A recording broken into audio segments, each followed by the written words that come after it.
Γεια σας. Δεν ξέρω αν ακούτε τώρα αρχικά.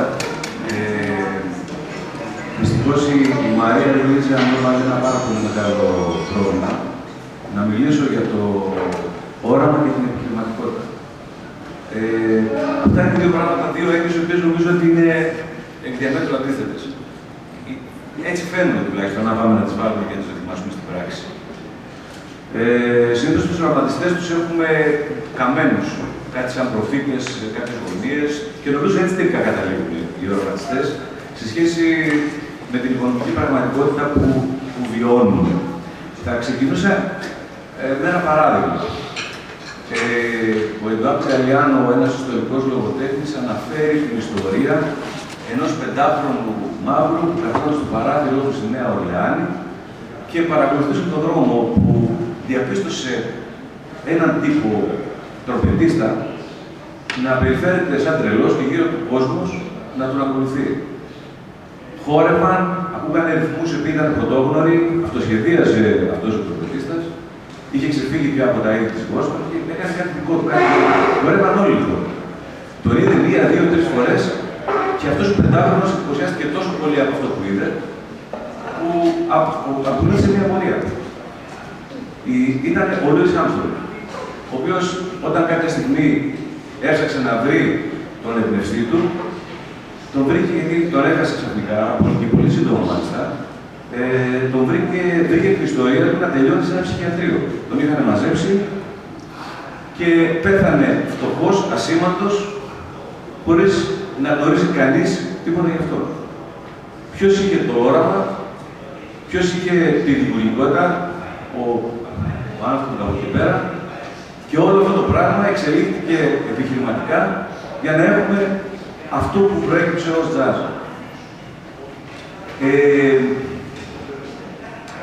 Βέβαια, έχουμε την αμερικάνικη εκδοχή αυτού του πράγματος που λέει ότι το όραμα είναι πάρα πολύ σημαντικό στην επιχειρηματικότητα. Από την δυναμική του οράματος του ιδρυτή μιας εταιρείας καθορίζεται και η μακροβιότητά της. Το πόσο δηλαδή θα αντέξει στον χρόνο. Θα έπρεπε να δούμε τώρα τους νέους οι οποίοι θα μπουν για να ασχοληθούν με το... θα μπουν, έχω λίγο... θα ήθελα λίγο να τα δω πιο συντονισμένα εδώ πέρα, γιατί έχω χαθεί με αυτό που ξεκίνησα. Ναι. Λοιπόν, και έτσι θα θέλαμε να ξεκινήσουμε, ας πούμε, με τον νέο επιχειρηματία που πάει να μπει με το όραμά του στο κομμάτι της ψυχαγωγίας. Σε αυτό θα μπορούσαμε να θυμηθούμε το τέλος της ταινίας του Κοκτέιλ, όπου είναι τραγικό που το όραμα μέσα από τη σκληρή πραγματικότητα έρχεται να αντιμετωπιστεί και να καταστραφεί. Έτσι λοιπόν, θα πρέπει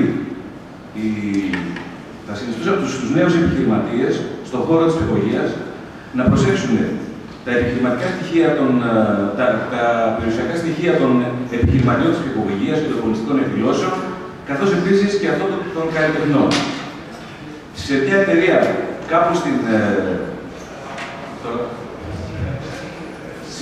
σε μια εταιρεία λοιπόν κάπου στην Νότια Αφρική, ένας επιχειρηματίας στον χώρο της μουσικής και της παραγωγής είχε γράψει το τίτλο «Είμαστε μη κερδοσκοπική εταιρεία».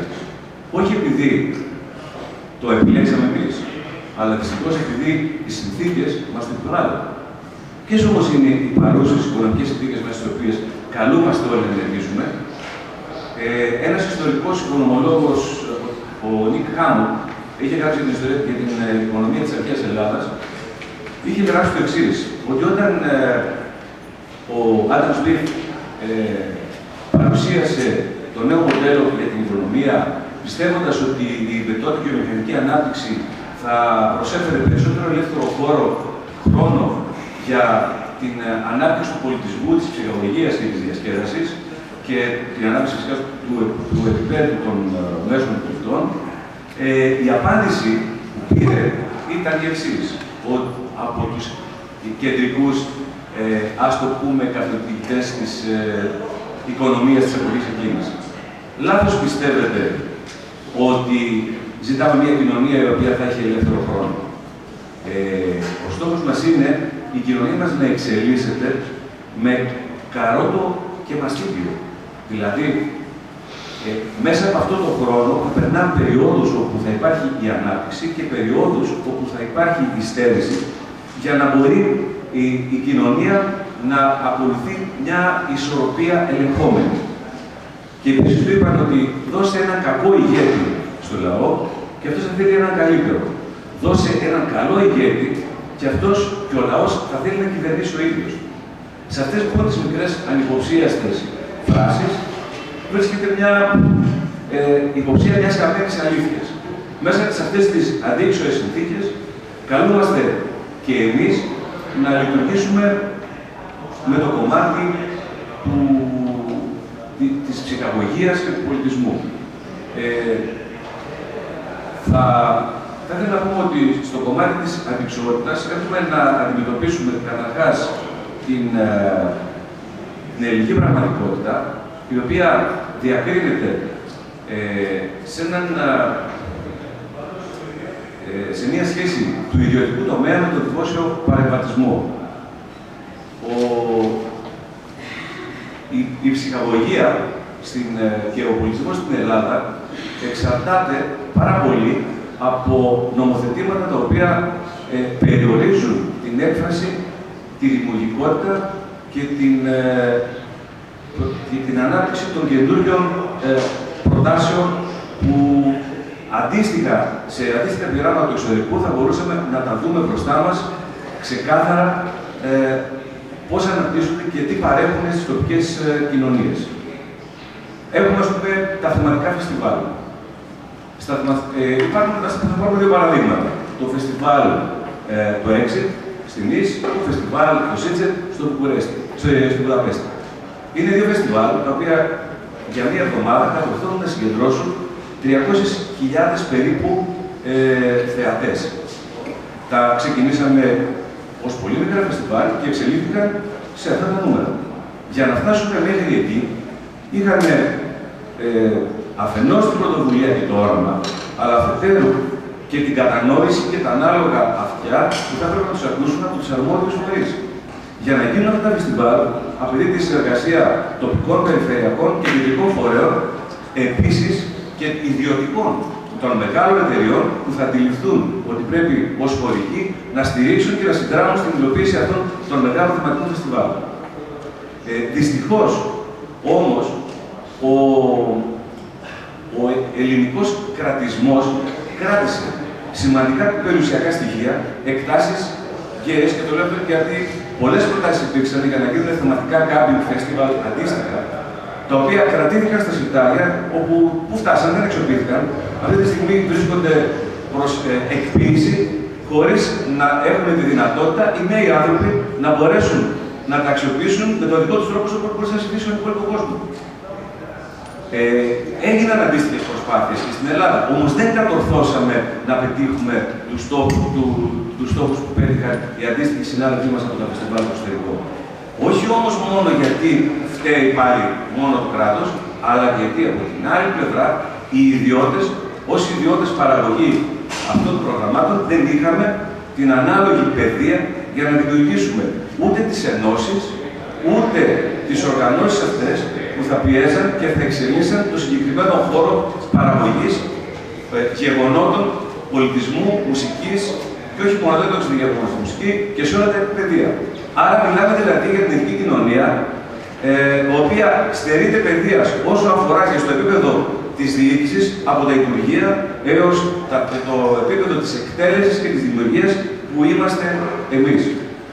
Υπάρχουν αντίστοιχα παραδείγματα, όπως αυτό που σας ανέφερα για το φεστιβάλ Υπάρχει η Ένωση του Βερολίνου, η οποία αποτελείται, ονομάζεται είναι η Club Commission, είναι η Club, τελειώνω στον επίλογο, είναι η Club Commission που υπάρχουν στα θετικά πράγματα, όπου οι αντίστοιχοι διοργανωτές κατόρθωσαν να πείσουν τους φορείς ότι δεν είναι απλοί άνθρωποι της νύχτας επειδή έχουν συναυλιακούς χώρους όπως θεωρούνται εδώ στην Ελλάδα και ουσιαστικά είναι θεωρητικά οι άνθρωποι οι οποίοι διακινούν ναρκωτικά, μαύρες αποδείξεις και δεν ξέρω τι άλλα.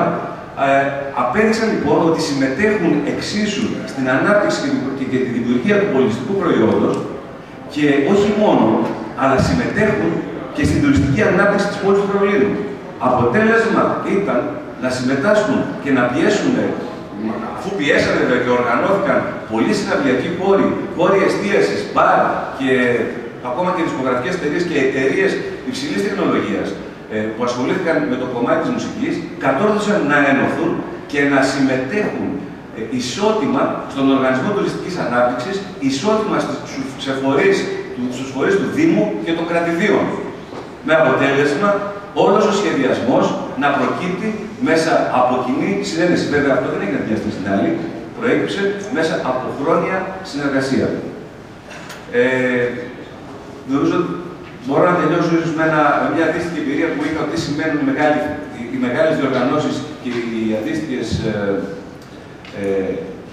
επιπτώσεις του πολιτισμού, της ψυχαγωγίας σε σχέση με την οικονομία. Θα μπορούσα να αναφέρω ένα παράδειγμα από μια διεθνή διοργάνωση που κάναμε πρόσφατα το 2012 στη Θεσσαλονίκη, την World Music Expo, όπου συμμετείχαν, είναι μια έκθεση η οποία μεταφέρεται κάθε χρόνο σε μια διαφορετική πόλη. Τη διεκδικούν διάφορες πόλεις, παρόλο ότι είναι ιδιωτική διοργάνωση, και σε αυτήν τη διοργάνωση που έγινε στη Θεσσαλονίκη συμμετείχαν 3.000 εκθέτες από 108 χώρες. Έγιναν 60 συναυλίες προώθησης της world music μουσικής, μέσα από τις οποίες οι διευθυντές φεστιβάλ που ανταλλάξαν εμπειρία και ουσιαστικά δημιουργήσαν τις καινούργιες, τα line-up που λέμε, τα καινούργια φεστιβαλικά, τις καινούργιες συμμετοχές στο φεστιβάλ τους και αφήσανε στην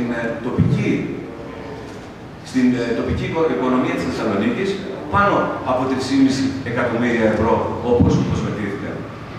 Σε αυτό, πέρα από ότι ήταν μια καθαρά ιδιωτική πρωτοβουλία, στηρίχθηκε από τον Δήμο κατά 200.000 ευρώ και από το Υπουργείο Πολιτισμού κατά 200.000 ευρώ. Αυτή η συνδρομή και η κατανόηση του Δήμου, του αντίστοιχου φορέου και του Υπουργείου, το ότι έπρεπε να συνδράμουν στη δημιουργία ενός τόσο σημαντικού πολιτιστικού γεγονότος, είχε την ανάλογη επίπτωση στην τοπική κοινωνία. Και όχι μόνο στο κομμάτι της οικονομίας, αλλά και στην τουριστική προβολή και φυσικά και στην πολιτιστική ενημέρωση του κοινού και της περιοχής του Βαλκανίου.